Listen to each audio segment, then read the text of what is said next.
Fermez les yeux, laissez les étoiles s'effacer derrière vos pensées, et imaginez la neige tombant sur un monde qui n'a jamais connu la paix. Pas la paix du silence, pas la paix de la chaleur, mais celle qui vit dans les histoires, portée par le vent, rappelée par la lumière du feu, enfouie dans les eaux des chasseurs depuis longtemps disparus. Voici Fenris, froid, sauvage, sacré. Ce soir, nous nous plongeons dans un récit chuchoté à travers les siècles. Une saga qui n'est pas gravée dans la pierre, mais dans la chair et la fureur. Vous entendrez le nom de Ragnar Blackmane. Certains l'appellent un loup, d'autres l'appellent l'espoir. Il n'est pas né héros.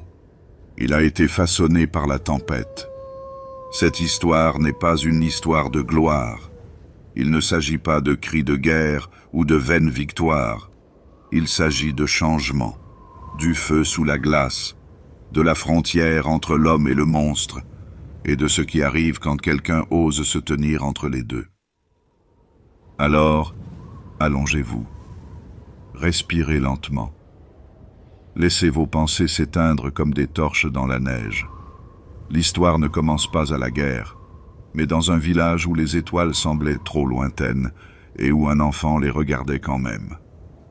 Ce soir, Fenris hurle, et nous l'écoutons. Bien avant que Ragnar Blackmane ne soit connu à travers les étoiles, avant que son nom ne soit chanté dans les grandes salles des Crocs ou gravé dans les mémoires de 1000 batailles, il n'était qu'un garçon sous un ciel pâle. Fenris n'est pas un monde tendre. Il ne nourrit pas. Il ne pardonne pas. Ses océans bouillonnent et gèlent dans le même souffle. Ses terres se brisent et se reforment comme l'armure des dieux. Et pourtant, la vie s'y accroche. Les gens survivent, non pas grâce au confort, mais grâce à la tradition, à la force et aux anciennes méthodes. Au perché, gravé dans les montagnes, le Fang observe. Il voit les tribus dans la glace. Il voit le feu vaciller dans l'obscurité. Il voit les jeunes grandir. Le Fang est plus qu'une forteresse. C'est une légende faite de pierre. Et c'est là que les loups dorment. Mais les loups ne choisissent pas au hasard. Ils écoutent. Ils attendent. Ils observent la nature à la recherche de signes, un éclair d'esprit, un moment de courage, l'odeur de quelque chose de plus. Ce n'est qu'à ce moment-là qu'ils envoient leurs observateurs sur la terre d'en bas. Et lorsqu'ils le font, ce n'est pas pour bénir, mais pour tester. C'est ainsi que chaque saga commence, par des épreuves, par le doute, avec du sang dans la neige, et par un choix. La neige n'a jamais cessé de tomber sur la plateforme de glace du nord. Le vent l'emportait latéralement, puis elle tombait directement lorsque le ciel s'éclaircissait. Elle s'accrochait à la peau, engourdissait les doigts, remplissait les poumons si l'on n'y prenait pas garde. Dans un monde comme celui de Fenris, on apprend très tôt que la chaleur se mérite, elle ne se donne pas. Ragnar naquit dans l'un des villages situés au bord de la mer gelée. On l'appelait Morheim, mais la plupart des gens disaient simplement « le camp extérieur ». Il n'y avait pas grand-chose à voir, des peaux épaisses, des pierres aiguisées et de la fumée qui ne cessait de monter dans les nuages. Mais c'était son monde. C'est là qu'il courait avec des garçons qui se jetaient des pierres et luttaient jusqu'à ce que l'un d'eux saigne. C'est là que les anciens parlaient à voix basse de chasse qui avaient mal tourné ou de bêtes aperçues près du lac. Il se souvint des mains de son père, cicatrisées, rugueuses, fortes. Un chasseur qui n'en disait jamais plus que nécessaire. Sa mère fredonnait des chansons en aiguisant des lames. Elle avait un œil vert, un œil brun, et un regard qui arrêtait Ragnar dans sa course avant même qu'il n'apprenne à répondre. À Morheim, il n'y avait pas de temps pour les rêves. mais Ragnar en faisait quand même. Parfois, il croyait entendre des loups la nuit, hurlant depuis les bois sombres au-delà des lumières du village. Les autres garçons en avaient peur. Ragnar écoutait. Il écoutait même s'il ne comprenait pas ce que cela voulait dire. À l'âge de 12 hivers, il pouvait suivre des traces de pas sur la glace, dépecer une bête tuée et courir des kilomètres avec seulement une gourde et un couteau en os. Il était plus petit que d'autres, mais plus rapide. Toujours en mouvement, toujours en train de réfléchir. Ses yeux scrutaient comme ceux d'un faucon, et il ne laissait jamais l'orgueil ralentir ses pas. C'est une bonne chose, car l'orgueil a causé la mort de nombreux garçons pendant la saignée. La saignée, c'était ce qui venait après. Personne n'en parlait directement. C'était juste quelque chose que l'on savait venir. Quand le ciel a changé, quand les anciens ont cessé de vous regarder dans les yeux, quand la viande de la chasse a cessé d'avoir bon goût, les signes étaient petits, mais clairs. Un soir, un feu a été allumé plus haut que les autres. Il brûlait en vert. Cette couleur ne signifiait qu'une chose. C'était le moment. Les élus ont eu droit à une nuit de repos. En réalité, ce n'était pas du repos. C'était l'attente. Les mères se serrèrent plus fort. Les pères transmettaient leurs armes ou leurs paroles. La plupart d'entre eux ne dirent pas grand-chose. Rien ne les aiderait maintenant. Le père de Ragnar lui mit dans la main une petite dent sculptée. Elle n'avait pas de chaîne, pas de mots, juste un cadeau et un signe de tête. Le lendemain matin, ils ont été emmenés. Pas très loin, juste après la crête, dans une clairière où des guerriers attendaient. Pas des hommes du village. Ils ne ressemblaient à aucun de ceux que Ragnar avait vus auparavant. Leurs yeux brillaient faiblement. Leur voix contenait quelque chose de plus profond que le son. Ils portaient des armures qui scintillaient comme de la glace, mais ne fondaient pas. Et lorsqu'ils vous regardaient, vous aviez l'impression d'être pesés. C'étaient les veilleurs des Crocs. Ils ne parlaient pas beaucoup. Ils ont juste dit aux garçons de marcher. C'est ce qu'ils ont fait. Pendant 2 jours, dans la neige et le silence, le groupe s'est dirigé vers l'est, vers les falaises. Pas de feu, pas d'abri, juste les uns les autres. Certains murmuraient des histoires sur ce qui allait suivre, des créatures dans les grottes, des visions envoyées par les dieux, de vieilles ruines enfouies sous les montagnes. Ils atteignirent le bord au cours de la 3e nuit. L'air se refroidit. Pas seulement en termes de température, mais aussi en termes de sensation. Comme si le vent lui-même s'était transformé en dents. Cette nuit-là, les tests commencèrent. Personne n'a jamais vraiment expliqué ce que signifiait la prise de sang. Chaque garçon y voyait quelque chose de différent. Certains affirmaient avoir combattu des loups faits de feu. D'autres marchaient dans d'interminables tunnels sous la mer. Quelques-uns ne revinrent jamais. Ragnar se tenait sous la lune, sans savoir si c'était la dernière fois qu'il la voyait. Puis, le sol céda. Il tomba, plus profondément qu'il ne l'aurait cru possible, dans un tunnel étouffé par les ténèbres. Au début, il ne pouvait pas respirer, il ne pouvait pas bouger, mais il n'a pas paniqué. Il a écouté. Il y avait des chuchotements, pas des mots exactement, mais des formes faites de sons. Quelque chose l'observait. Il a commencé à marcher.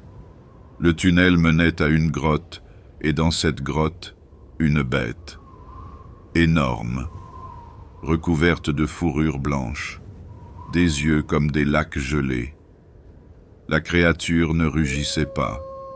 Elle respirait, puis elle a bougé. Ragnar ne l'a pas combattu, pas avec sa lame, ni avec ses mains. Il s'agenouilla. Il ne comprenait pas pourquoi, mais ce geste lui semblait juste.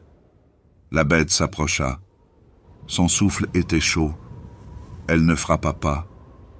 Au lieu de cela, elle hurla, un cri long et profond qui se répercuta jusque dans ses os. Et puis, tout s'est évanoui. Lorsqu'il se réveilla, il était de nouveau dans la neige, les cheveux couverts de givre, la dent taillée toujours dans sa main. Il n'était pas seul. Les guerriers se tenaient au-dessus de lui. L'un d'eux fit un petit signe de tête et, pour la première fois, sourit. « Tu as écouté, » dit l'homme. Ragnar ne répondit pas. Il resta debout. Quelque chose avait changé en lui. Il n'avait plus froid. Il ne se sentait plus comme le garçon qui avait quitté Morheim. Le vent n'était plus une souffrance. Il ressemblait à une invitation. Et au-dessus de lui, tout en haut des falaises, les Fang observaient en silence. Le vent près du Fang coupait différemment du vent des plaines. Il ne se contentait pas de geler la peau. Il atteignait plus profondément, au-delà de la chair, au-delà de la pensée. Il mettait l'esprit à l'épreuve. Ragnar suivit les guerriers dans un passage étroit. Le sol s'élevait, la glace tapissait les murs. Leurs empreintes disparaissaient en quelques secondes. Fenris ne voulait pas se souvenir du chemin. C'était clair.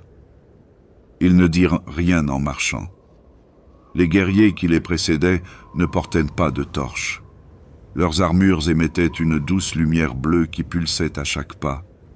Ragnar les observait et suivait leur rythme. Ses pieds saignaient. Il ne broncha pas une seule fois. Au sommet se trouvait une porte de pierre taillée dans la falaise. Des formes et des runes remplissaient les murs. Des loups, des étoiles, des flammes et des yeux. Beaucoup d'yeux, tous observants. L'un des guerriers toucha une marque et la pierre bougea, lente et lourde. Derrière elle, les ténèbres. Ils entrèrent sans s'arrêter. L'intérieur du Fang était plus chaud que prévu. Pas doux, pas gentil, mais vivant. Les salles respiraient la chaleur tirée des veines de la montagne. Des foyers d'incendie éclairaient le chemin. La fumée se faufilait à travers les fissures, emportant avec elle l'odeur de la cendre. Il y en avait d'autres, des dizaines de garçons. Certains étaient assis en silence, d'autres s'agitaient. Quelques-uns fixaient le feu comme s'ils ne le voyaient pas du tout. Ceux qui avaient remarqué Ragnar se contentaient de hocher la tête. Ils étaient comme lui, des survivants de la saignée. Ils attendaient maintenant la suite des événements. Un homme de grande taille entra. Son armure était plus sombre que les autres. De la fourrure pendait de ses épaules. Sa voix portait, même si elle ne s'élevait jamais. « Tu as été choisi par l'hélice, dit-il. Il vit en toi maintenant. Il te changera. Tu souffriras. Tu oublieras ton nom. Mais si vous survivez, vous deviendrez plus qu'un homme. » La pièce s'arrêta. Il se tourne vers le feu. « Un par un, dit-il, dans la flamme. » Personne ne bougea. Puis un garçon s'est levé. Sans un mot, il s'avança dans la lumière du feu. Les guerriers l'ont encadré. Des mains sûres l'ont guidé vers un bassin de pierre à l'arrière. À l'intérieur, le liquide brûlait, pas comme de l'huile, pas comme du carburant. Il scintillait comme de la chaleur rendue solide. Le garçon n'a pas crié, pas avant que la lumière ne l'emporte. Les autres ont entendu les sons, ont vu les tremblements. Ils ne pouvaient pas détourner le regard. C'était l'épreuve de la glace et de la flamme. Quand vint le tour de Ragnar, il n'hésita pas. Il s'avança et s'agenouilla. La chaleur du bassin lui coupa le souffle. Il sentit des mains stabiliser ses bras, puis le liquide toucha son dos. Au début, ce n'était pas une douleur. Ce n'était pas une douleur aiguë. C'était plutôt comme si on le remplissait d'un feu qui n'avait nulle part où aller. Puis le feu s'est déchaîné. L'hélix l'a transpercé. Les os se sont déplacés. Les muscles brûlèrent. Son cœur tenait si fort qu'il étouffait le monde. Il ne pouvait pas crier. Il ne pouvait pas bouger. Il ne voyait que la lumière.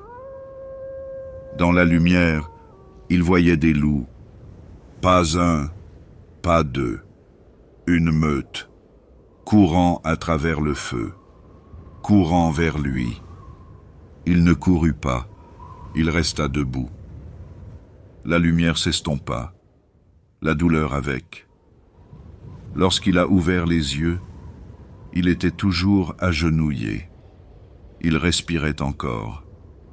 Mais rien en lui n'était pareil. Il se releva. Les guerriers l'aidèrent à se relever, pas avec pitié, avec respect. Il avait réussi. Tous ne l'ont pas fait. Certains ne se sont jamais réveillés. D'autres se sont mal réveillés. Ragnar guérissait vite, trop vite. Son corps se sentait plus fort, plus rapide. Il pouvait voir dans la pénombre, entendre des chuchotements à travers la pierre. Il commença à sentir la forme des gens, même s'il ne parlait pas. L'hélice n'en avait pas fini avec lui. Il n'en aurait jamais fini. Les jours passèrent. L'entraînement commença. Des armes furent placées dans leurs mains, non pas pour leur apprendre à se battre, mais pour les tester. Certains s'élancèrent, d'autres hésitèrent. Ragnar ne fit ni l'un ni l'autre. Il se déplaçait comme à la chasse, fluide, alerte, concentré. Les sergents observaient, toujours à l'affût. Chez les Fang, le temps s'écoulait de façon étrange. Il n'y avait pas de saison, pas de cloche de village, pas de marché, juste des exercices, les repas, la méditation et la mémoire. Une nuit, Ragnar s'est réveillé dans sa cellule. Ses mains tremblaient, pas de peur, mais du rêve. Il avait revu la meute. Cette fois, il ne courait pas. Ils tournaient en rond. Elles observaient quelque chose dans l'obscurité. Il l'observait. Il sentait leur souffle. Il n'a pas couru. Lorsque le rêve a pris fin, il s'est levé. La sueur coulait le long de ses bras. Les battements de son cœur étaient lents, réguliers, forts. Il sut alors ce que signifiait le rêve.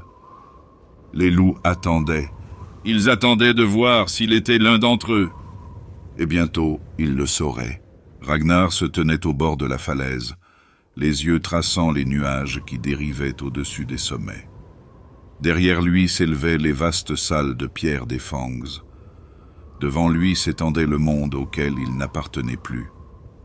Il n'était plus un simple garçon de Morheim. L'hélice l'avait changé. L'entraînement l'avait façonné. Mais ce qui le marquait vraiment, c'était le croc. La forteresse était plus que de la pierre, plus qu'un lieu. Elle respirait la raison d'être. Chaque mur portait l'écho de serments. Chaque couloir rappelait les pas de guerriers depuis longtemps disparus. Les Skalds parlaient des premiers jours du chapitre. De Leman Ross, le roi loup, dont la rage et la sagesse ont permis de construire les fondations sur lesquelles il s'appuie aujourd'hui. Sa voix, disait-on, résonnait encore dans le vent qui traversait les tours supérieures. Ragnar avait déjà parcouru ces tours, pas en tant que guerrier, mais en tant qu'élève. Il avait suivi son maître, frère Karlan, dont la claudication témoignait des batailles auxquelles il avait survécu. Karlan parlait peu, mais enseignait par le mouvement. Il leur montrait comment se battre sans gaspillage, comment écouter quand les autres se précipitent, comment tenir une lame comme si elle faisait partie du corps, et non comme si elle en était séparée. Chaque matin commençait par de l'eau froide versée sur la peau. Pas chaude, pas douce, juste assez froide pour leur rappeler où ils se trouvent. Puis venaient les rituels, les runes tracées sur les armures, les chants qui les reliaient aux guerriers qui les avaient précédés. Ensuite, les exercices de combat, des rangées interminables de mouvements, marcher, frapper, récupérer, encore et encore. Personne ne s'est plaint, pas une seule fois. Leur nom avait changé. Ce n'étaient plus des enfants. Maintenant, ils étaient des griffes de sang, les plus jeunes du chapitre, avides, rapides, affamés de guerre. Mais la guerre ne viendrait pas vite. Pas encore. Avant de gagner le droit de rejoindre les grandes compagnies, ils devaient prouver leur maîtrise, pas seulement de la lame ou du pistolet, de la bête qui sommeille en eux. Le Canis Helix n'était jamais vraiment tranquille. Il s'agitait dans les moments de colère. Il s'est levé lorsque le sang a coulé. Il chuchotait dans les rêves. Ragnar le sentait surtout pendant les combats. Ses coups venaient plus vite qu'avant. Ses sens étaient plus aiguisés. Parfois trop.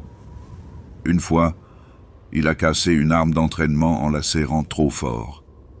Les prêtres des runes l'observaient attentivement, non seulement pour son habileté, mais aussi pour les signes de perte de contrôle. Certaines recrues ont cédé à l'Helix, perdues face aux Wulfen. Leurs yeux devenaient fous, leurs mains tremblaient, et quand le changement s'est installé, il n'y a pas eu de retour en arrière possible. Ils ont été emmenés, personne ne parla d'eux par la suite. Ragnar restait silencieux la plupart du temps. Il écoutait plus qu'il ne parlait. Il observait ses frères, certains effrontés, d'autres prudents, quelques-uns téméraires. Il apprit de chacun d'eux. Il remarqua que d'autres perdaient leur concentration sous l'effet du stress. Il a remarqué que l'orgueil poussait certains à frapper trop tôt. Il gardait sa force, comme une lame dans son fourreau. Une nuit, au cours d'un long tour de garde sur le mur d'enceinte, il entendit un hurlement. Il provenait des profondeurs de la chaîne de montagnes et se propageait dans l'air comme un chant sans fin. Les autres n'ont pas bougé, mais Ragnar est resté immobile. Le son touchait quelque chose d'ancien en lui. Il ne répondit pas au hurlement. Il n'en avait pas besoin. Il le connaissait déjà. Peu après, un nouvel ordre fut donné. Ils allaient descendre dans la vallée. Pas seuls, pas en tant qu'éclaireurs, mais en tant que membres d'une meute. Leur première vraie mission. Frère Carlon les conduisit. Sa voix était toujours aussi ferme. Ses mots étaient clairs. « Souvenez-vous de vos serments, dit-il. Pas envers moi, pas envers les Fang, l'un envers l'autre. » Ils sont partis avant l'aube, à travers la neige, dans un ravin où des cultistes s'étaient réfugiés. La nouvelle était venue des gardiens des environs. Des hérétiques construisaient des autels dans les vieilles pierres. Pas de quoi menacer une compagnie entière, mais suffisamment pour mettre à l'épreuve les griffes de sang. Le cœur de Ragnar battait lentement à mesure qu'ils approchaient. Il pouvait sentir le pouls de la montagne sous ses bottes. Ses doigts ne tremblaient pas. Quand il frappait, c'était rapidement, sans pitié. Pas d'autre bruit que le choc des lames et les cris de ceux qui sont arrivés trop tard pour fuir. Ragnar se déplaçait par instinct, pas sauvage, pas en vrac, mais clair. Il marchait là où il fallait. Il frappait quand il le fallait, protégeait ceux qui se trouvaient à ses côtés. La bête en lui s'est agitée, mais ne s'est pas levée. À la fin, le feu brûlait dans l'ancien sanctuaire du culte. Les cendres dérivaient dans la vallée comme de la neige. Les griffes de sang revinrent, le silence dans leurs pas. Non pas par peur, mais par poids. Ils avaient franchi une limite. À leur retour, les Crocs se sentirent différents. Non pas parce qu'il avait changé. Parce qu'ils avaient changé. Certains jours passaient lentement à l'intérieur du fang. D'autres s'évanouissaient comme de la fumée. Ragnar ne marquait plus le temps de la même façon que lorsqu'il était enfant. Il n'y avait pas de saison ici. Pas de jour marqué par le soleil ou la tempête. Il n'y avait que des épreuves, des leçons, des souvenirs. Pourtant, quelque chose avait commencé à changer. Cela a commencé avec sa respiration. Au plus profond de ses poumons, il pouvait le sentir. Pas la maladie, pas la peur. Un autre type de feu. Un feu qui ne fait pas mal, mais qui attend. Il a commencé à sentir les choses avant qu'elles ne se produisent. Pas des visions, pas des rêves, juste des moments. Un léger son derrière un mur avant qu'il ne résonne. Un mouvement dans une ombre juste avant qu'elle ne s'avance. Son ouïe s'aiguisa, les odeurs aussi. Le sang de ses frères pendant les combats, l'huile dans les salles de pierre, le fer froid avant un combat. La nuit, le sommeil vient plus lentement. Ses rêves semblaient plus longs. Ils s'étendaient sur des heures, remplis de neige et de dents. Parfois, il courait dans les montagnes, non pas comme un garçon, mais comme une forme. Ni un homme, ni un loup. Quelque chose entre les deux. Il ne se réveillait jamais avec la peur au ventre, mais il se réveillait affamé. Les autres l'ont remarqué, pas seulement les prêtres des runes, ses compagnons de meute. Pendant les exercices, il se déplaçait plus vite. Ses coups étaient plus profonds. Il n'en avait pas l'intention, mais il était plus difficile de se retenir. Frère Karlan l'a vu. Il n'a rien dit. Il s'est contenté de regarder. Puis vint la méditation. Une fois par semaine, ils étaient appelés à s'asseoir dans la chambre profonde, sans lumière, sans bruit. On leur demandait de trouver le calme, de faire face aux pensées qui s'agitent en eux. La plupart s'asseyaient en silence. Certains ont lutté. Quelques-uns tremblèrent. Ragnar resta assis plus longtemps que les autres. Il pensa à la neige près de Morheim. Il pensa à la lumière du feu avant la saignée. Puis il revit les loups, pas en mouvement, pas en train de courir, immobiles. Ils observaient. L'un d'eux s'avança. Ses yeux brûlaient d'une lumière froide. Ragnar ne bougea pas. Il ne parla pas. Il attendit. Le loup baissa la tête. Puis, derrière lui, d'autres formes apparurent. Pas des loups, des hommes, des guerriers d'antan, vêtus d'armures usées par le temps. Ils tenaient des haches, pas levées, juste au repos. Ils ne parlaient pas. Ragnar resta debout. Lorsque les prêtres des runes les ramenèrent dans le monde éveillé, ils demandèrent à chaque recrue de raconter ce qu'elle avait vu. La plupart dirent des demi-vérités. Quelques-unes restèrent silencieuses. Quand ils atteignirent Ragnar, il ne dit qu'une chose. Ils attendent. Le prêtre runique acquiesça. Il n'y eut pas d'autres questions. Ce soir-là, il s'assit seul près du mur supérieur.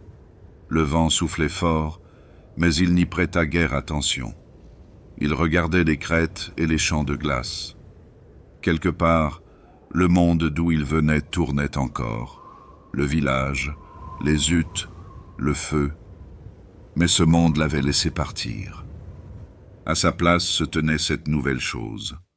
Un corps qui n'était plus le sien. Une force qu'il n'avait pas entièrement gagnée. Une faim qui pulsait sous la peau, demandant à être libérée. Il ne la craignait pas. Mais il ne lui faisait pas confiance non plus. Plus tard dans la semaine, l'entraînement a changé. Plus intense. Exercices de combat rapprochés. Des combats forcés. Le genre qui laisse des bleus et des bords cassés. Les Crocs voulaient voir ce qui vivait sous leur peau. Ils ne voulaient pas de guerriers qui suivent. Ils voulaient des loups à qui l'on pouvait faire appel. On pouvait leur faire confiance pour qu'ils ne se retournent pas. L'une des recrues, Einar, perdit le contrôle. Au milieu de l'exercice, il a frappé trop fort. Il a continué à frapper. Il n'a pas entendu les appels à l'arrêt. Il n'a pas vu les mains qui tentaient de le retenir. Ses yeux brûlaient d'autre chose. La bête l'avait pris. Il fallut 3 guerriers pour le mettre à terre. Même à ce moment-là, sa bouche écumait. Ses doigts saignaient à force d'être serrés. Ils l'ont emporté. Personne ne dit où. Ragnar regardait tout cela. Il comprit alors à quel point la frontière était mince.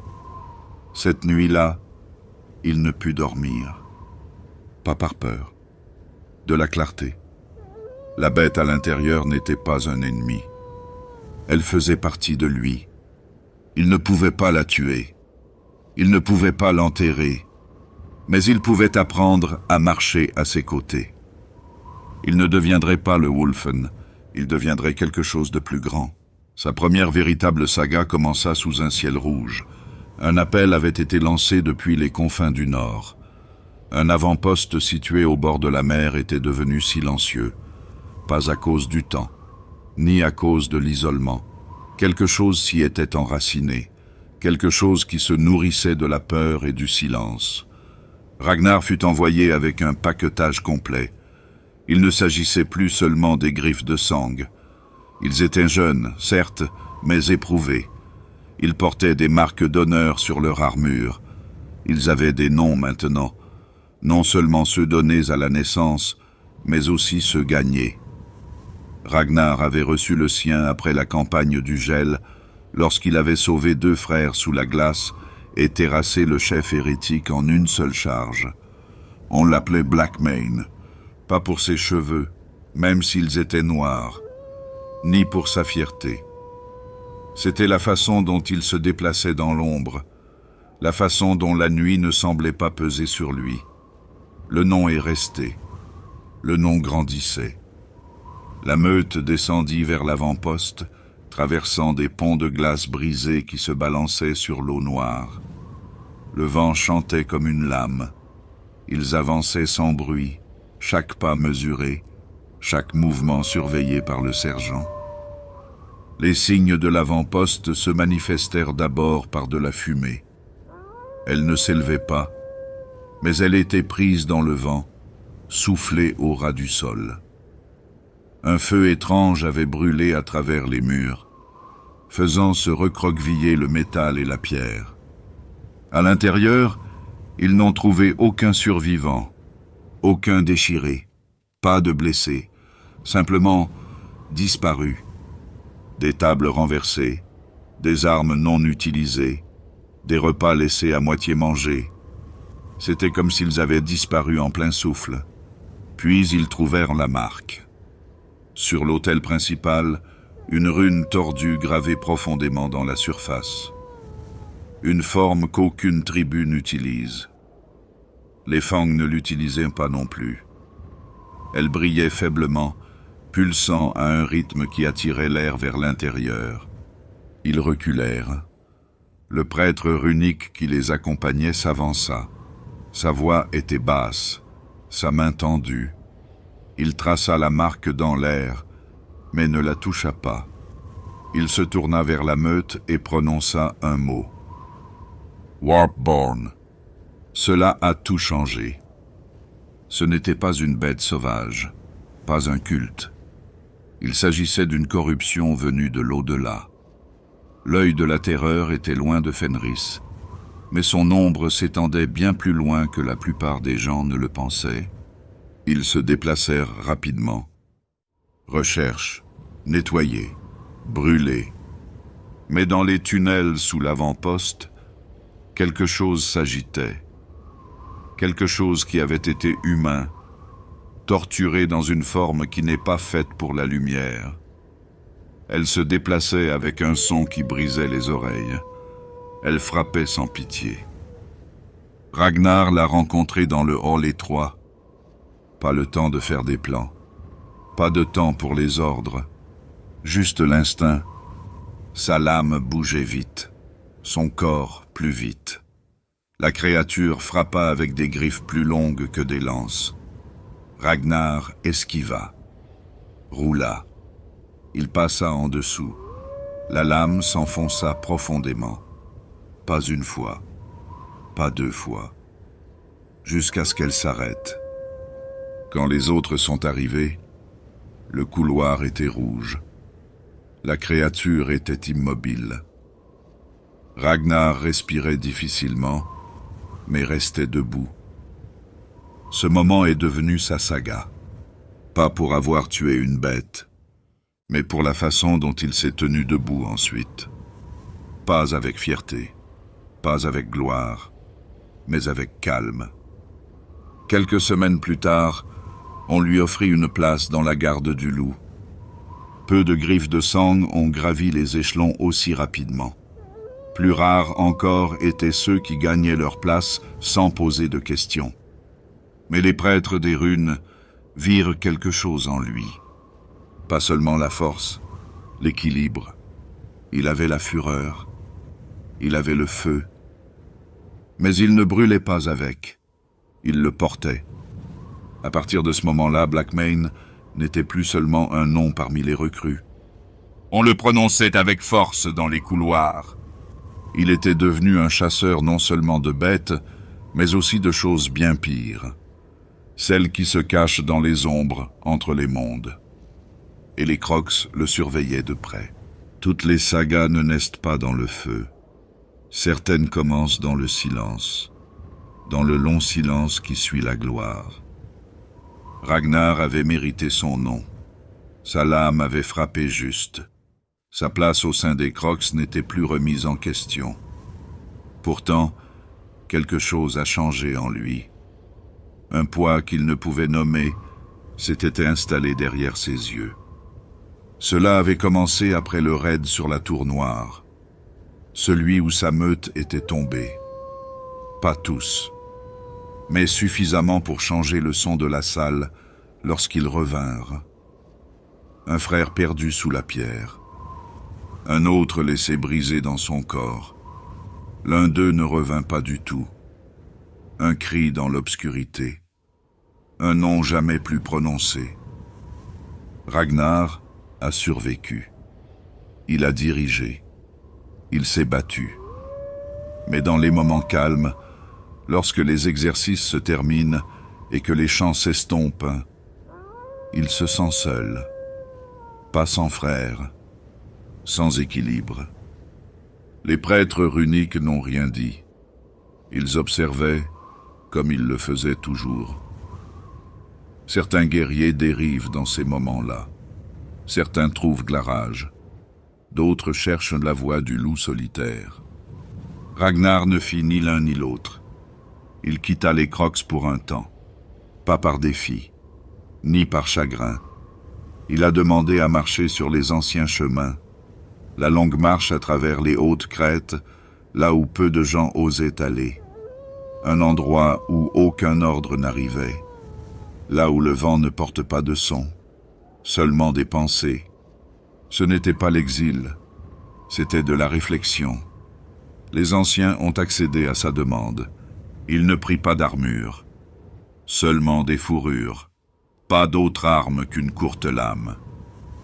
Il emporta de la viande séchée, une outre d'eau et la pierre noire donnée à tous ceux qui suivaient ce chemin. Pas pour les guider, mais pour leur rappeler. Chaque pas sur les crêtes évoquait un souvenir. Chaque rafale de vent portait les échos d'anciennes campagnes. Il passa devant des ruines enfouies dans le gel, des statues brisées par le temps, des noms effacés par le vent. Une nuit, il vit du feu dans le ciel, pas celui des étoiles, d'une épave en feu, loin au-dessus des montagnes. Il la regardait tomber, traînant la lumière comme une lance lancée par les dieux. Pourtant, il ne revint pas. Les rêves revinrent. Des loups dans la neige, leur souffle chaud, leurs yeux calmes. L'un d'eux marchait à ses côtés. Il n'a jamais parlé. Il l'a simplement observée. Il n'a pas essayé de la suivre. Il l'a laissée mener quand elle le souhaitait. Il marchait quand elle s'arrêtait.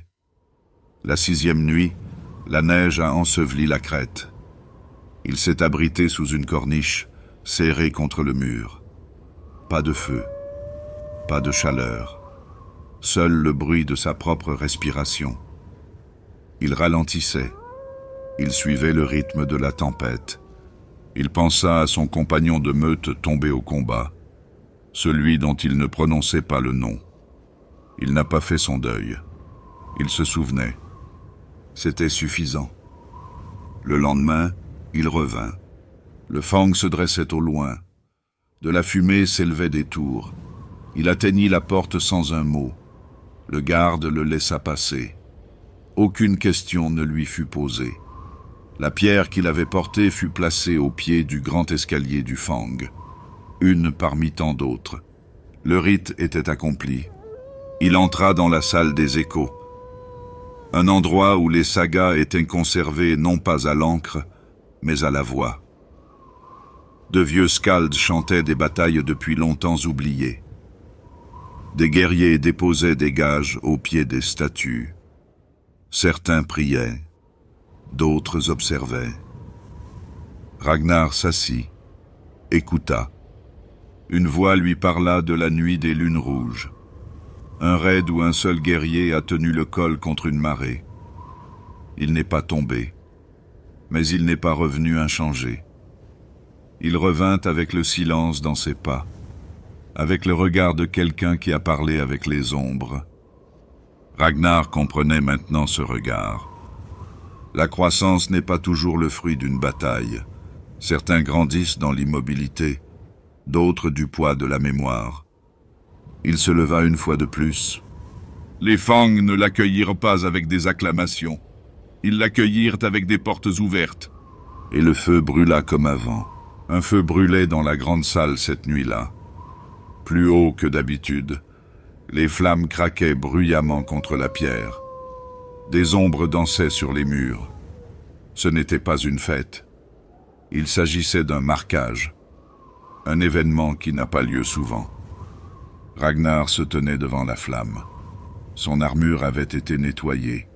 Son épaule portait désormais la marque des Blackmane, non pas en tant que griffe de sang, non pas en tant que garde-loup, mais en tant que chasseur revenu du silence. La compagnie avait changé depuis son départ. De nouveaux visages remplissaient les rangs. Certains yeux étaient jeunes, d'autres durs. Quelques-uns croisèrent son regard avec des hochements de tête silencieux. Ceux qui le connaissaient, qui avaient combattu à ses côtés, se tenaient près de lui. Il ne parlait pas. Il n'en avait pas besoin. Ulrich le tueur entra dans la salle. Sa voix seule fit taire la salle. Il parla d'épreuves, de pertes, de feu qui ne s'éteint pas, même dans le froid. Puis il parla de Ragnar. Pas comme un héros, comme un rappel, un symbole de changement, de la force que l'on trouve dans la lutte et pas seulement dans la guerre. Les Skalds ont entamé le chant, un rythme lent, pas de mots au début, juste le battement des mains sur la pierre. Puis vint le nom, Blackmane, prononcé une fois, puis à nouveau. Ce n'était pas un éloge. C'était la tradition, l'ancienne façon de faire, quand un nom devenait plus qu'un nom. Cette nuit-là, Ragnar quitta la salle et monta seul les marches extérieures. Le ciel s'étendait largement au-dessus de lui. Les étoiles scintillaient, froides. Fenris l'observait. Il laissa son souffle ralentir. Sa main toucha le bord de la rampe en pierre. Puis, à travers les plaines de glace en contrebas, un hurlement s'éleva. Il n'était pas proche, pas loin non plus. Il contenait quelque chose de différent. Pas la faim, pas la peur. Un appel, une connaissance. Ragnar écouta. Il ne retourna pas dans sa chambre. Il resta assis à ciel ouvert jusqu'à ce que le soleil se lève, pâle, derrière les sommets. Il ne dormit pas. Il ne bougea pas. Il laissa le silence parler. Le lendemain, il rencontra le grand loup. Logan Grimnar se tenait debout, la barbe striée de givre et d'âge. Ses yeux étaient vifs. Ses mots étaient peu nombreux. Il regarda Ragnar, puis lui tendit une relique. Une chaîne taillée dans les os d'une bête morte depuis longtemps. Aucun nom n'a été donné. Aucune tâche n'est expliquée. Seulement ceci. Ton chemin t'appartient désormais. Avec ces mots, Ragnar a compris. Il ne resterait pas derrière les murs de pierre des Crocs. Son chemin allait au-delà, jusqu'aux étoiles, là où le feu rencontre le vide, là où le hurlement doit s'élever, même quand la nuit semble sans fin. Avant de partir, il visita l'ancienne chambre, celle où étaient conservés les jetons de pierre. Sa main toucha la marque qu'il y avait laissée après l'épreuve de la ligne de crête. Il en ajouta une petite à côté. Nouveau, pas pour lui, pour le nom jamais prononcé. Le frère perdu lors du raid de la tour. Toutes les sagas ne sont pas chantées haut et fort. Certaines sont gravées à voix basse. Il se retourna, s'engagea dans la tempête et commença la longue descente sur le flanc du Fang. Le ciel s'ouvrit, le vent suivit. La saga de Ragnar Blackmane ne serait plus racontée uniquement dans le nord. Les étoiles attendaient. Le vaisseau qui avait emmené Ragnar de Fenris était vieux. Sa coque portait les éraflures des champs d'astéroïdes et les cicatrices de guerres oubliées. À l'intérieur, l'air était chargé d'encens et d'huile de machine. Les voix résonnaient dans les couloirs étroits. Le voyage loin de Fenris ne fut pas une partie de plaisir pour Ragnar, mais il l'accepta. Il avait été choisi pour servir en tant que Wolfblade. Peu de Space Wolves se voyaient confier cette tâche. Il ne s'agissait pas de guerre. C'était une question de présence. La force se cachait derrière le voile des salles d'audience et des hautes tours. Les Wolfblades gardaient les chefs de la maison Belisarius sur Terra, une famille noble liée aux cercles les plus élevés de l'Imperium. Le pouvoir politique reposait entre leurs mains, mais il manquait de guerriers capables de frapper sans avertissement. C'est pourquoi les Crocs ont envoyé les leurs. Lorsque Ragnar arriva, il ne portait pas son armure complète. Ses armes étaient plus petites. Sa voix était plus calme. C'était un endroit où le rugissement d'un bolter ne valait pas plus qu'un haussement de sourcils. Il pénétra dans un monde où chaque mot était lourd de sens, où le silence pouvait être plus tranchant qu'une lame. Au début, il ne lui fit pas confiance. Dans les grandes salles de Terra, tout était poli. Les sols en marbre s'étendaient sous des bannières qui ne touchaient jamais la poussière. Les gens ici se déplaçaient lentement. Leurs pas étaient mesurés. Ils portaient des robes au lieu d'armure, des masques au lieu de visage. Mais le danger est toujours présent. Les assassins portaient du parfum, les ennemis souriaient avant de frapper. Les mensonges sont des armes. Les secrets se transmettaient sur du papier plié ou derrière des portes scellées. Ragnar avait combattu des bêtes sur Fenris. Il avait affronté la corruption de la distorsion dans des grottes gelées. Mais ici, chacun de ses mouvements devait être surveillé. Chaque murmure signifiait quelque chose. Il servait aux côtés de deux autres, des vétérans Wolfblades de différentes compagnies. Ils lui apprirent quand parler et quand rester immobile, quand montrer ses dents et quand laisser les autres les craindre. C'est Aldor, l'un d'entre eux, qui l'a le mieux expliqué. Tu n'es pas la lame, Ragnar. Tu es la promesse de ce qui arrivera si jamais la lame est dégainée. Ragnar écouta. Non pas parce qu'il était d'accord, mais parce qu'il savait que la leçon avait du poids. Le temps passa. Il suivit les nobles dans les halles de commerce et les salles de conseil. Il se tint derrière eux lors de pourparlers de paix qui n'en étaient pas. Il vit comment le pouvoir altérait même les purs. Il apprit des noms qui régnaient derrière les murs, des noms que la plupart des gens n'entendraient jamais dans les mondes extérieurs. Un jour, un enfant de la maison Belisarius fut enlevé. Pas de rançon. Aucun signe des agresseurs. Juste le silence à la place d'une voix. Les couloirs furent balayés. Les gardes ont posé des questions. Aucun n'avait de réponse. Mais Ragnar trouva l'odeur. Elle persistait dans la pierre, dans les plis d'un tissu trop soigneusement placé. Il la suivit sans parler. Il descendit des cages d'escalier qui ne figuraient sur aucune carte. Il passa des portes gardées par des visages qui faisaient semblant de ne pas le remarquer. Dans une salle sous le palais, il les trouva.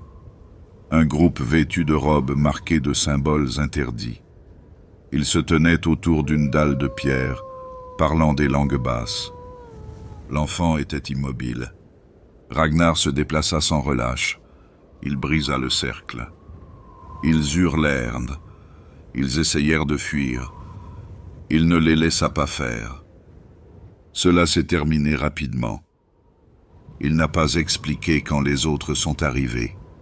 Il n'a pas répondu aux questions. L'enfant a vécu. C'était suffisant. La maison Bélisaire a changé après cela. Leurs paroles avaient plus de poids. Leur regard était plus acéré. Et la place de Ragnar changea. Il n'était plus un simple garde. Il était un avertissement. Dans ce rôle, il a appris plus que n'importe quelle leçon des salles de pierre des Crocs. Il a vu comment l'Imperium vivait vraiment, jusqu'où il allait, et combien il avait oublié. Le froid lui manquait, la neige, les champs de Fenris, mais il voyait aussi pourquoi la galaxie avait besoin de loups qui marchaient parmi les hommes. Il n'était plus seulement un guerrier. Il était devenu la lame qu'il ne voulait jamais dégainer, mais qu'il gardait toujours près d'eux. Les étoiles au-dessus de Terra ne brûlaient pas comme celles au-dessus de Fenris. Elles scintillaient plus doucement, voilées par des nuages de cendres et de lumière. Le ciel semblait plus proche, comme un plafond au lieu d'un chemin. Ragnar se tenait souvent près des ponts d'embarquement, regardant les navires s'élever et disparaître. Chacun d'eux portait en lui un monde différent. Son temps en tant que Wolfblade touchait à sa fin. Il avait bien servi. Les gardes murmuraient son nom quand aucun seigneur ne pouvait l'entendre. Il avait prouvé que les loups de Fenris pouvaient marcher parmi les rois et parler avec leurs seuls yeux. Pourtant, quelque chose de plus profond l'appelait. Il était temps de retourner vers les étoiles. Il quitta Terra sans cérémonie. Les salles qu'il avait autrefois gardées s'effacèrent derrière des portes d'acier. La cité d'or et de secrets disparut au loin. Les Crocs l'avaient convoqué. Mais son retour ne serait pas lent. Son chemin traversa de nombreux vides, tous plus sombres les uns que les autres. Une flotte avait disparu près des systèmes de Glazgak tenus par les orques. Des vaisseaux entiers avaient disparu sans laisser de traces. L'Imperium parlait de tempêtes de distorsion et de lune verte. Certains accusèrent les pirates, d'autres savaient mieux. Ragnar arriva sur le Frosthowl, un croiseur d'attaque qui portait déjà des traces de combat. Sa coque présentait de profondes brûlures. Son équipage avait l'air usé. Ce n'étaient pas de nouveaux guerriers. Ils avaient vu quelque chose qu'ils ne savaient pas comment nommer. Logan Grimnar avait envoyé l'ordre. Les Blackmanes allaient mener une purge. Ragnar rencontra ses nouveaux frères en silence. Certains connaissaient son nom, d'autres le testèrent par leur regard ou leur ton. Il répondit à chacun d'entre eux avec une force tranquille. Le rang n'a que peu d'importance chez les Space Wolves. La confiance se gagnait dans le sang. C'est sous le couvert des nuages qu'ils firent tomber la planète. Les orques avaient construit des tours tordues de ferraille, des machines griffues grondant sur le sable noir. Mais les loups de Fenris ne frappaient pas de front.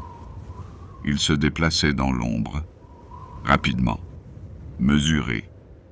Chaque pas en avant apportait des signes de quelque chose d'anormal. Pas seulement le travail des orques, des symboles marqués dans la cendre séchée, des cercles brûlés dans le sol. Ce n'est pas de leur fait. Le Warp avait touché cet endroit. La première embuscade a eu lieu près de l'ancienne raffinerie. Les orques chargèrent dans le bruit et la fumée, faisant rugir leurs moteurs dans la nuit. Les Blackmanes tinrent bon. Ragnar les traversa comme le vent traverse des arbres brisés. Sa lame étincelait, sa voix était claire. Il donnait des ordres entre les coups. Sa présence faisait plus que les guider, elle les stabilisait. Mais plus profondément dans les ruines, le véritable ennemi attendait. Pas les orques, quelque chose d'autre. Derrière des portes rouillées, ils ont trouvé une chambre, froid, immobile. En son centre se tenait un être enveloppé d'os et de flammes. Il ne bougeait pas. Il observait. Un démon. Il s'était nourri du sang versé ici. Il était devenu lent, attendant d'en avoir plus. Il parlait d'une voix qui n'était pas faite pour les oreilles. Ragnar ne répondit pas. Il leva sa lame. Le combat déchira la chambre. L'acier craqua. Les flammes roulèrent. Un de ses frères tomba. Les autres ne s'arrêtèrent pas. Ragnar avança, pas à pas. Il ne cria pas. Il n'appela pas à l'aide. Il l'affronta seul. Lorsque la créature se brisa, son cri se réduisit en poussière. Ensuite, la ruine commença à s'effondrer. Les Blackmanes se dégagèrent juste avant que le plafond ne cède. À l'extérieur, les nuages s'étaient écartés. Les étoiles brûlaient clairement. Ils ne se réjouirent pas. Ils enterrèrent leurs morts et marquèrent l'endroit d'une lance noire. La menace avait disparu, mais la tâche persisterait. Alors qu'ils décollaient, Ragnar se tenait devant le hublot. Le monde tournait lentement sous eux. Il savait qu'il y en aurait d'autres comme celui-ci. Des mondes touchés par la guerre, par des choses invisibles, par la longue ombre projetée par l'œil. L'Imperium comptait de nombreux guerriers, mais peu comme les fils de Russ. Ils étaient des chasseurs dans une galaxie qui avait oublié comment surveiller l'obscurité. Et Ragnar ne faisait que commencer à répondre à cet appel. Le monde de Caelac brûlait sous 3 soleils. Ses champs se transformèrent en verre. Ses tours se fondirent dans l'ombre. L'ennemi était arrivé rapidement, tombant du ciel avec des armes jamais vues auparavant. Les défenseurs crièrent. Aucune aide ne vint, jusqu'à l'arrivée des Blackmanes. Ragnar se tenait au bord de la baie d'atterrissage, son manteau flottant dans le vent. Il ne regarda pas les guerriers derrière lui. Il leur faisait confiance. Ce qui allait suivre ne serait pas gagné par le nombre. Elle se gagnerait par le choix. Le Haut Conseil de Caelac s'était retranché derrière des murs d'énergie. Il craignait ce qui se trouvait à l'extérieur plus qu'il ne craignait l'échec. Ragnar n'avait aucune patience pour les lâches qui gouvernaient derrière une vitre. Il n'attendit pas d'être approuvé. Son plan n'était pas celui que voulaient les maîtres de la flotte. Il proposait une attaque trop profonde, trop rapide. Il ne mènerait que 12 guerriers dans la zone centrale. Pas d'artillerie, pas de couverture, juste la vitesse et la surprise. Beaucoup appelèrent cela de la folie. Grimnar l'approuva d'un mot. « Allez-y !» Ils sont tombés au crépuscule. Le ciel était orange. Leur chemin se faufilait entre les tours fendues par le feu. Ragnar avança le premier. Sa hache ronronnait. Ses yeux se fixèrent. Derrière lui, les Blackmanes suivaient. Ils déchirèrent les lignes extérieures. Ils passèrent devant les murs brisés. L'ennemi était rapide. Pas des orques, pas des cultistes, des mercenaires entraînés à la guerre du vide. Mais ils n'avaient jamais affronté de loup. À l'intérieur du centre de contrôle, les voûtes de données émettaient des pulsations. L'ennemi avait l'intention de drainer la dernière vie de Kaelak dans le warp. Un rituel caché derrière la logique et les câbles. L'attaque de Ragnar frappa juste avant qu'il ne commence. Le combat à l'intérieur était serré. Pas de place pour l'erreur. Son équipe se divisa en paires. Chaque coup était mesuré. Chaque mouvement était enseigné par le feu et la glace. Ragnar trouva la figure de proue dans la tour supérieure. Vêtu d'une armure noire, le visage caché derrière un masque marqué de faux sigils. Ils parlèrent une fois. « Vous êtes en retard !» Ragnar répondit par l'acier. Le combat ébranla la salle. Les vitres volèrent en éclats. Les murs étaient maculés de sang. À la fin, le masque s'est ouvert. Aucun visage à l'intérieur. Seulement de la fumée. L'appareil lié au rituel émettait encore des pulsations. Il était vivant, affamé.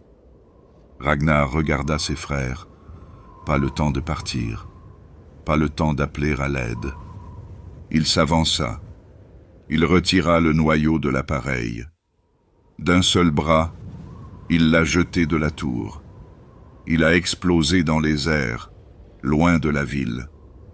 L'onde de choc a fissuré la flèche. Son équipe l'a dégagée alors que le toit cédait. Ils coururent sous un ciel illuminé de blanc. Lorsque les navires revinrent, ils trouvèrent Kaelak toujours debout. Personne ne comprenait comment il avait été sauvé. Seuls les Fangs le savaient. Ragnar ne dit pas grand-chose par la suite.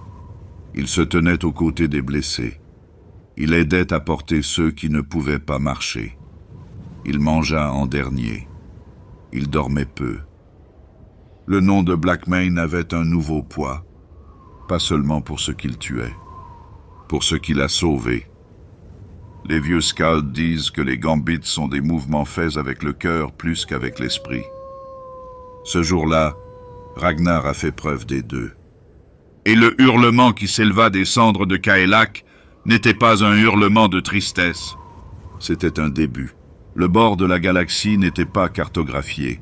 Elle s'étendait dans des régions trop sombres pour recevoir des signaux fiables, où les systèmes tournaient en silence et où les vieilles données dérivaient sans ancrage.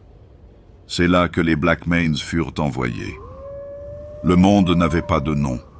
Un rocher oublié, pris dans l'attraction d'une étoile mourante. Ce qui a attiré l'attention des Fangs, c'est le message. Un code répétitif gravé dans la vision d'un astropathe. La voix dans le rêve n'appelait pas au secours, mais au silence. Elle suppliait l'Imperium de ne pas répondre. Les Blackmanes n'ignoraient pas les avertissements. Ils les ont suivis. La chute fut lente. Le vaisseau se pressait contre une atmosphère qui le repoussait. Des parasites s'accrochaient à leur communication. Les lumières s'éteignirent pendant un demi-souffle. Ragnar ne parla pas. Il posa sa main sur le bastingage tandis qu'il descendait, les yeux fixés sur la terre grise en contrebas. Ils atterrirent près d'une crête où d'anciennes tours pliaient sous leur propre poids. La pierre paraissait douce, mais elle résistait au toucher. Des symboles étaient gravés sur chaque surface plane. Pas fraîche, pas propre, de vieilles marques enfouies dans l'ombre. Elle se retournait sur elle-même de façon à ce que l'œil se trompe. Le vent ne portait aucun son. Les Blackmanes se déplaçaient sans ordre. Ils pénétrèrent en formation dans la chambre extérieure, mais la structure ne correspondait à aucune de celles qu'ils connaissaient. Les murs semblaient se déplacer derrière eux. Les chemins s'incurvaient sans tourner. Aucune technologie ne fonctionnait correctement. L'Auspex produisait de faux échos. Des lumières scintillaient sur de l'acier qui ne devrait pas se refléter. Ils ont trouvé des corps peu de temps après. Des humains. Des Astartes. Pas des Space Wolves. Origine inconnue. Leur armure s'estompait au toucher. Leur casque s'ouvre pour révéler des visages figés par la surprise. Pas de sang, pas de blessure, juste le silence dans la chair. L'un d'eux s'approcha de Ragnar et s'arrêta. Ses yeux perçurent un mouvement dans l'obscurité. Puis la tour parla, pas avec une voix, avec des souvenirs. Des images jaillirent des murs. Des formes marchaient derrière la pierre. Quelque chose à l'intérieur de la planète avait déjà vu les étoiles s'ouvrir et se fermer. Elle n'avait pas bougé depuis des lustres. Aujourd'hui, elle s'agite. Le prêtre runique s'installa au centre et commença le rite. Un chant pour calmer la distorsion. Un appel à la lumière de l'Allfather. L'air ne résista pas. Il écouta. Ragnar leva son arme, non par peur mais par préparation. La chose qui s'éleva du sol n'avait pas de forme. Elle se déployait comme une pensée. Ses membres s'étendaient là où l'espace ne le permettait pas. Ses yeux brûlaient sans lumière. Les Blackmanes n'hésitèrent pas. Ils agirent de concert. Frapper, tirer, déplacer, couvrir. La voix de Ragnar traversa les parasites. Le combat n'avait pas de rythme. Il pulsait comme une blessure, mais leurs lames atterrissaient franchement. Leur force se maintint. La chose recula et se replia sur elle-même. Elle ne tomba pas. Elle s'est retirée. C'était suffisant. La tour commença à se briser. Des pierres se détachèrent du plafond. Les murs se plièrent vers l'intérieur. Ils se sont retirés tandis que la structure s'effondrait derrière eux. Aucun mot ne fut prononcé pendant l'ascension. Le silence les enveloppa à nouveau.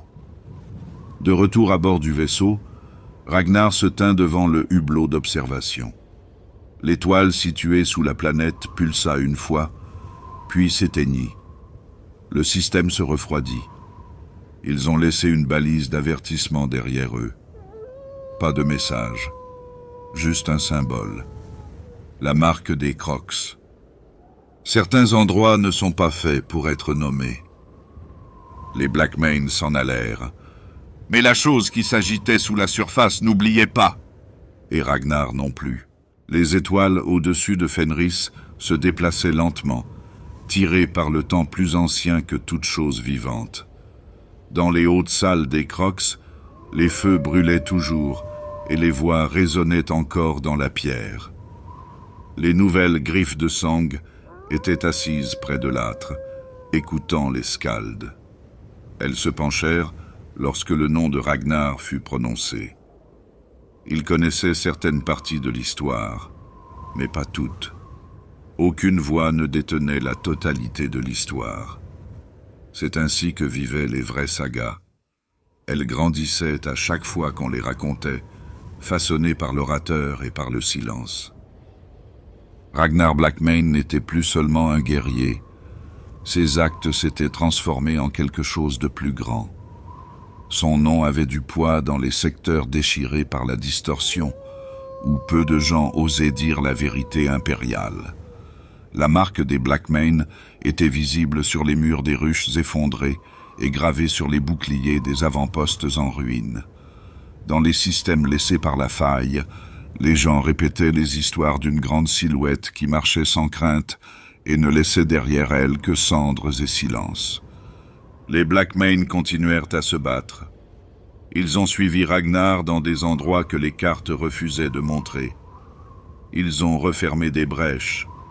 Ils ont récupéré des reliques, brûlé les graines de la ruine avant qu'elles ne prennent racine. Certains d'entre eux ne revinrent jamais, mais ceux qui revinrent avaient le même regard. Pas la peur, pas de fierté.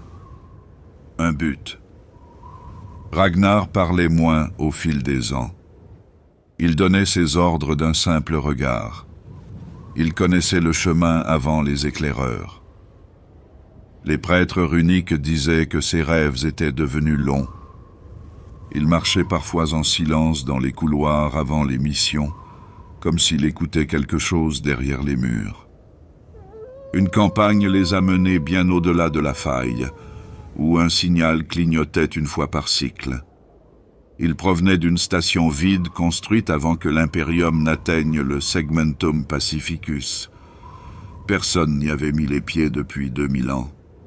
Les portes s'ouvraient encore à leur arrivée. Les couloirs à l'intérieur étaient propres. Les lumières clignotaient, mais les machines fonctionnaient. Des voix résonnaient, non pas à travers le vox, mais à travers l'acier. Un nom fut prononcé dans un dialecte oublié. Ragnar écouta. Il leva la main. L'escouade s'arrêta. Ils ont trouvé un noyau plus profond que prévu. À l'intérieur, une chambre forte intacte. Ses murs étaient marqués de signes qui traversaient le temps et les langues. Ragnar posa sa paume sur le sceau. Il s'ouvrit. À l'intérieur, il n'y avait pas d'armes, pas de menace. Un parchemin, vieux, enveloppé dans le cuir d'un objet ne provenant pas de cette galaxie. Ragnar l'a lu une fois, puis il l'a enflammé. Tous les secrets ne sont pas faits pour être gardés. Ils ont quitté la station intacte. Aucun message n'a été envoyé. Aucun enregistrement n'a été fait. L'important n'est pas ce qui a été détruit. Ce qui compte, c'est qui se souvient. Lorsqu'ils retournèrent à Fenris, Ragnar se trouva à nouveau sous la porte du feu céleste. Le vent soufflait sur les sommets. Personne ne vint le saluer. Le Fang n'en avait pas besoin. La dernière marque qu'il a laissée n'était pas sur une lame ou un mur. Il s'agissait d'un pas sur un sentier étroit menant aux falaises sauvages où les Skalds se rendent rarement. Il marcha seul. La saga n'était pas terminée. Elle était revenue à son point de départ. Certains disent qu'ils le voient encore là, juste avant que la neige ne monte. D'autres entendent le hurlement bas et régulier dans le vent qui se déplace à travers la pierre. Personne ne parle trop fort quand il le sent. Certaines vérités sont destinées à faire écho, ne pas recevoir de réponse.